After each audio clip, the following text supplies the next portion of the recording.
Climate Action Network International is a network of over 700 organizations from 95 countries around the world. Today we're pleased to have with us on our panel Nina Jamal from INDIACT, who will be addressing the urgent need to address the lack of ambition. We'll be hearing from Kelly Dent of Oxfam, who will give us an update on key issues in finance going into the final days of the negotiations, and Annie Petsong from Environmental Defense Fund, who's going to be talking about legal form and where the U.S. stands at this critical juncture. So I'm going to pass it off to Nina to kick us off. Thank you. So there has been lots of talk about legal options in these negotiations. And a legally binding outcome is important. But we don't want to be bound to doing nothing. We need to be bound to cutting enough emissions for a safe climate. And obviously that's not yet happening. We have an ambition gap. Governments are locking the world into a 4-degree pathway of warming. A UNEP report that came out about the emissions gap said that there are 6 to 11 gigatons of CO2 equivalent that need to be reduced before 2020 if you want to be below a 2-degree pathway. Current developed country pledges are by far not enough. The current pledges add up to 12 to 18%, which is far below the 25-40% range, which developed countries have acknowledged in 2007 already. In addition to those low pledges, we have loopholes on the table. And they are so large that they could negate most of the reductions pledged by developed countries and undermine the environmental integrity of the Kyoto Protocol. So in relation to these loopholes, what are these loopholes? We have a big problem with pollution permits, also known as assigned amount units, AAUs, and we have a whole load of them that might be carried over from the first commitment period of the Kyoto Protocol. We have forest rules on the table which allow countries to hide emissions rather than account for all of those emissions. And we have a danger that intended offsets, which will result from developing countries. These offsets have risk of being counted for both developed and developing countries because there's no language that says where these offsets are going to be counted. However, there are things that we could do here, that countries could do here. There are good options in the current legal text that recognize the gap. And they set a work program with clear deadlines by COP18 next year in order for us to be able to close the gap. And we absolutely need those elements to be agreed. If ministers want to demonstrate they are serious about a pathway below 2 degrees, they need to stand firm on ambition.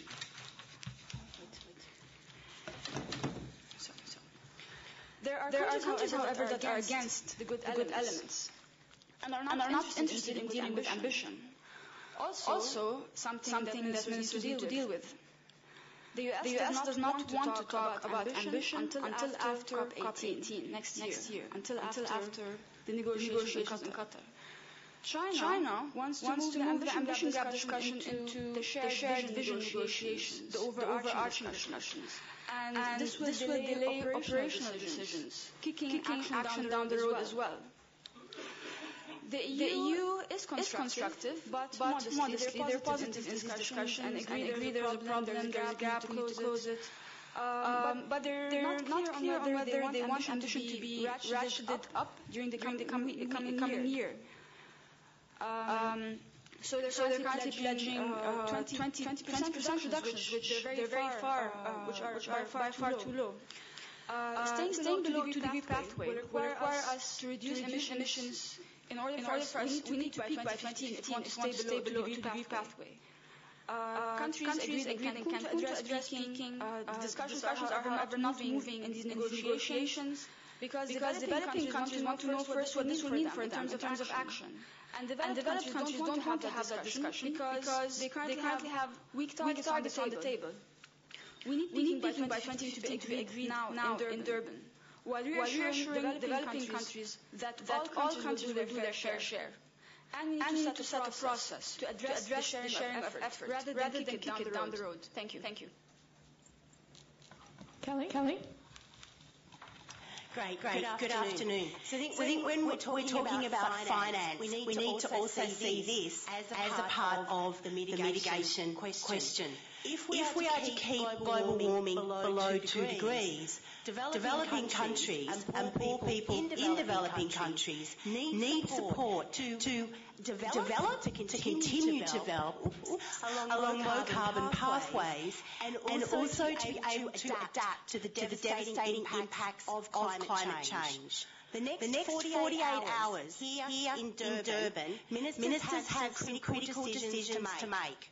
They must ensure that the Global Climate Fund takes stride towards full operationalisation of the fund and ensure that the fund is not an empty shell. A commitment is needed to sources to see an initial capitalisation of the Green Climate Fund at COP18 with at least one new source of climate finance identified. We're seeing ambition on finance being lowered, and we cannot let that drift. It is crucial. It is vital. And nowhere is that more apparent than here in Africa. Yesterday we saw Germany and Denmark commit respectively 40 million and 15 million towards the fund. The one concrete source on the table of long-term finance is a fair system of carbon charges for the shipping industry. This would have the dual benefits of both lowering emissions and generating substantial new sources of finance for the Global Climate Fund. So to be clear, we need budgetary contributions from governments in developed countries, but we need more than that. We also need reliable, predictable and innovative sources of financing. One of those is the possibility of a charge on shipping emissions, of which would go to some of which would go to the Global Climate Fund. We're also seeing, in terms of financing, the US throwing obstacles in the way on any sources of finance. We need this to stop. We need the US to commit to sources of climate finance, long-term sources of finance for the fund, or we need them to step aside and let the rest of the world get on with what they know is necessary. We are in serious danger of locking in low ambition and a pathway that could be higher than 2 degrees of warming. This serious danger represents a wake-up call that we need finance. We're going to need it if we head towards a higher temperature pathway. We're going to need it more than ever. Regardless, finance is crucial for poor people who are trying to adapt and for lowering emissions. So to the ministers here in Durban, what we would say is make the decision and let's get cracking. Thank you. Thank you, Annie. Good afternoon. The European Union, as you know, has said that it will consider signing on to a second commitment period of the Kyoto Protocol only if there is a strong mandate coming out of this meeting for negotiating legally binding commitments and a deadline for getting that negotiation completed. On the table right now, countries are considering three different options for the form of the legal form that would result in these negotiations. The first option is a protocol, a new protocol that would sit alongside the Kyoto Protocol. It would cover mitigation, adaptation, technology transfer, and finance, among other topics. The negotiations would start next year. And the new protocol would be adopted within by COP18 or by COP21 within 2 to 4 years. A second option on the table is to negotiate, to commit at this meeting to negotiate a legally binding outcome or instrument. Much vaguer, much softer negotiating mandate, and no deadline in that negotiating mandate. So no timeline for timetable for concluding the work. The third option on the table is simply to have a series of decisions coming out of this meeting about next steps. Now, those of you who've been following this process for a number of years have noticed that we've had series of decisions. We've had some legally binding outcomes, the Kyoto Protocol, and we've had outcomes that are not legally binding, do not establish legally binding commitments. There is nothing like a legally binding commitment and a timetable for getting that commitment done to focus the minds of policymakers, of companies, of communities on reducing emissions and meeting targets. And that is why our organizations support very strongly the requirement that the ministers agree to a mandate to negotiate a legally binding protocol with a timeline for getting that negotiation completed. The option of continuing to have decisions reminds me of when I was in law school. I have to confess, I'm the person up here talking about legal options, and I am a lawyer, and I went to law school, and my personal motto in law school, you have to read a lot of books. And my motto was, the sooner you get behind on your reading, the more time you have to catch up. Think about it. The sooner you get behind on your reading, the more time you have to catch up. That only works if you're willing to stay up all night, as many of you are, to get all the reading done on the last night before your exams. However, that doesn't work with the climate, because if we delay and allow more greenhouse gas emissions to go into the atmosphere, we increase, as my colleagues have said very sharply, the risk of tipping the atmosphere into a very dangerous climate state. Now, where is the United States in this legal discussion? The United States appears to have come here saying that it does not support a negotiating mandate to reach a legally binding protocol. It seems to be saying the Obama administration's perception is that because it could not get 67 votes in the U.S. Senate, the number of votes required out of our 100 senators to agree on a new treaty, that it should not agree to a mandate to negotiate a legally binding protocol. I understand, and we understand that that's the political assessment of the Obama administration. However, the reluctance of the United States at this time to launch negotiations on a legally binding protocol should not bore off the rest of the parties who are here who want to move ahead to go ahead and launch the negotiations on a new protocol. If the United States can't lead on this issue because of its current political circumstances, then it needs to get out of the way and let others move forward. Thank you. Thank you to our panelists. We'll now take questions. We ask for questions from journalists, and please raise your hand and state your name and media outlet. In the back here, followed by the back there.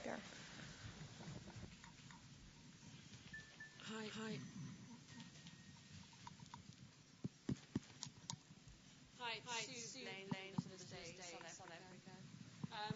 You've spoken about the US and so on, but can you give us your views on the stalemate between the US and China and India's role in that whole scenario?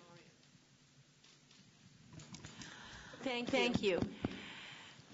So the EU's opening position has been it is willing to consider amending the Kyoto Protocol to extend the targets in it, provided that there is a mandate to negotiate a legally binding outcome.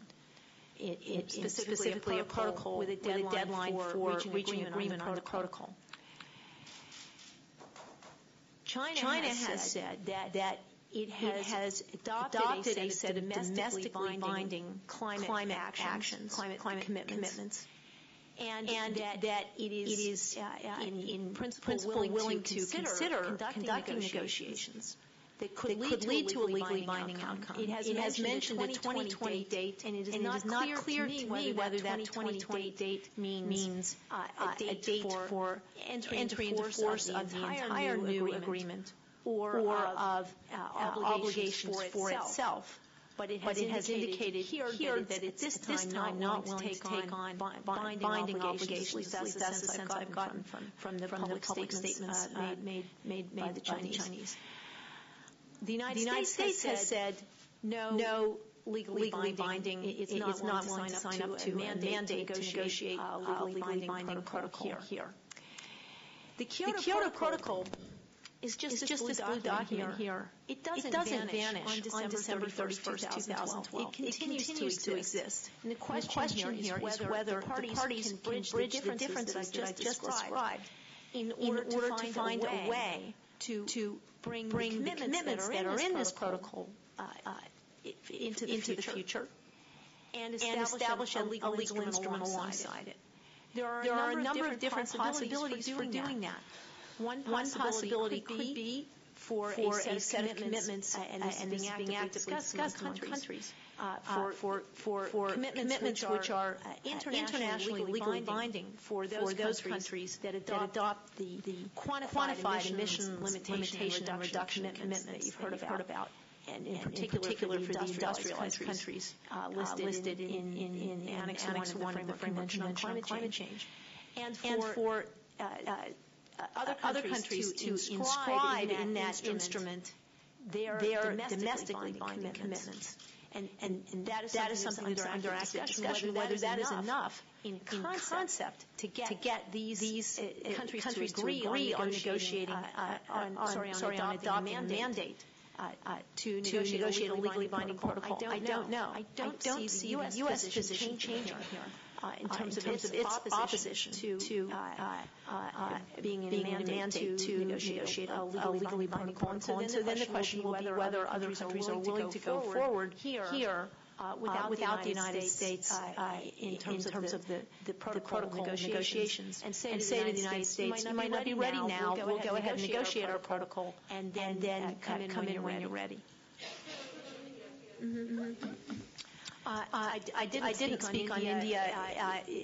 From my perspective, the picture with regard to India is a bit more complicated. China has announced here that it is establishing its own domestic emissions trading programs. Maybe those of you who have been over at the China Pavilion have heard something about those.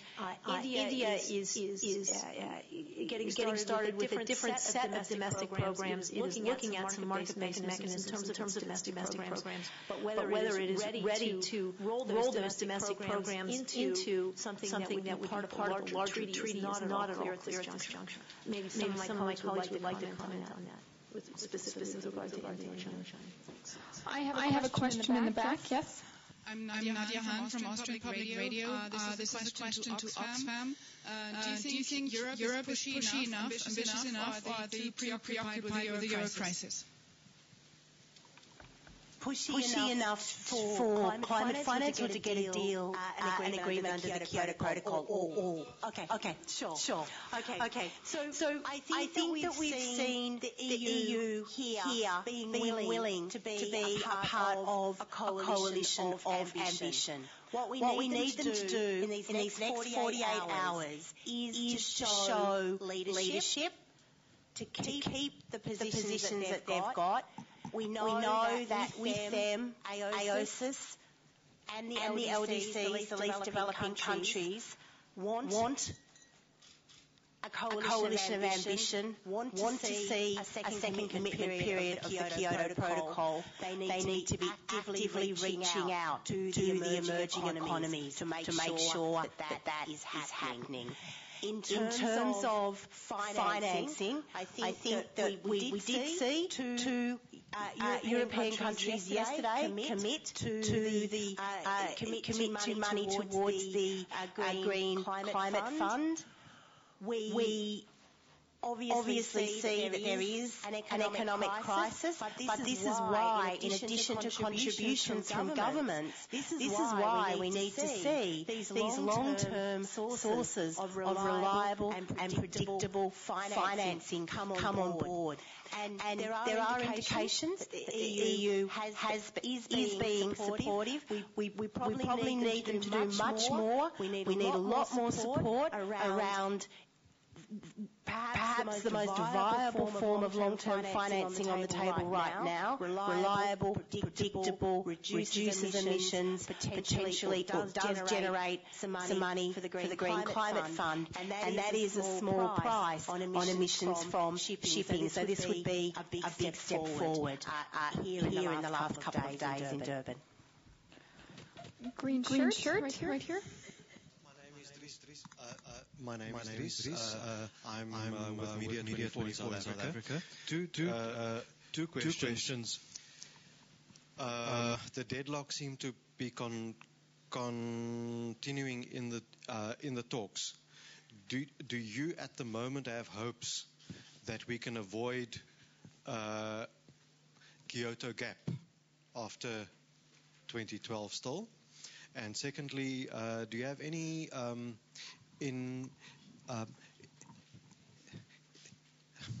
information on the protest just before Todd Stern started to speak in the plenary? I was not aware of a protest. I don't have any information on that. Sorry. With regard to a Kyoto gap, as I said, the Kyoto Protocol doesn't disappear at the end of 2012. It itself doesn't disappear. The question is, does the carbon market that it establishes continue? Of the roughly $140 billion going in the world carbon market last year, about 90% of that was actually the European Union's domestic carbon market. A much smaller percentage of that was the CDM, and a small percentage of that was some other trading as well, including within the Kyoto Protocol. What's critical, however, is that if you look at what's happened with prices in the European carbon market in the past couple of weeks, including during this conference, prices have fallen dramatically there. Why? Because investors are sensing government uncertainty about the future of the Kyoto Protocol and the future of carbon markets. And it's that uncertainty, that perception of a possible gap, that is causing this is a primary driver of the fluctuation in carbon markets. There are other factors as well. European Union's carbon market will continue after December 31st, 2012. But whether the Kyoto carbon market will depends on the outcome of this meeting. Yes, it is possible that there will be a gap. Yes, it is possible that the Kyoto carbon market will not continue if countries don't reach agreement here. I'll take this question, and then we'll go back to the other side of the room for a last question. Hi, Jason Priestley from TBS Japan. Are you aware of any proposals for how a KP2 extension might look in terms of time frames? I hear there's a proposal for a 4-year and an 8-year and something in between. So there are several different proposals for how to extend the Kyoto Protocol, including the kinds of time frames that you've mentioned. I should also indicate, being the lawyer that I am, that the Kyoto Protocol is a difficult document to change and extend and amend. Structurally, it's difficult. So it's very important for countries to focus not only on the substance of how they would extend it and for how long would they do it, for example, in parallel to how the European Union has extended its program through 2020. That is one number that's very much on the table in these talks. Would they do it simply in a 5-year extension, just doubling the time period covered by the current commitments in the current document? That's also under discussion. Those time periods arguably are not far enough into the future, even among themselves, to drive the kind of investment that we really need. And so there's great attention being put on this meeting and the extent to which a framework can be established, as long as we're extending the Kyoto Protocol. A framework can be established for regularly updating and extending its targets, and that is also under discussion. That is to try to make this document, it's a small document, but it's very difficult to change, to make it more amenable to having tighter targets in the future and further targets into the future, and those are important extensions. Take one more question. And don't worry, our panelists will be milling in the halls after and happy to speak further.